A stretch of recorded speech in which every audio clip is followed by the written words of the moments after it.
В экономике нет стратегии, а государство хватается то за одну, то за другую отрасль. Такой вердикт Кыргызстану сегодня вынесли бизнесмены на втором дне форума. Они считают, в частности, что горнодобывающую промышленность надо поддерживать меньше. Она и так не развита и к тому же вредит экологии. А главная задача сейчас как раз двигаться в сторону так называемой зеленой экономики.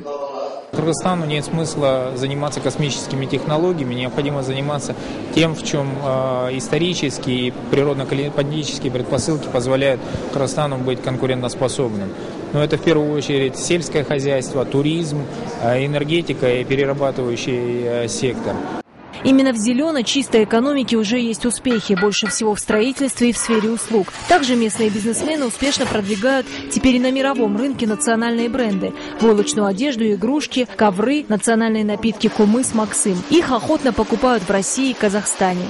И если таможенный союз откроется, войдем, то мы получили бы возможность экспорта нашей продукции за рубеж. Мой Кумыс будет по всему Союзу гулять. Но главный ресурс – это люди. Жаль, признались бизнесмены, что многие уезжают за рубеж и больше не возвращаются. Создают там фирмы, медицинские клиники, платят налоги. Хотя то же самое могли бы делать и в Кыргызстане. Как создать благоприятные условия для современных кыргызстанцев – вот задача номер один. Свои предложения и наработки предприниматели уже совсем скоро внесут на рассмотрение правительству. Жазгуль Каримова, Зарлык Раимкулов, Айбек Уметов. Новости Содружества. Кыргызстан.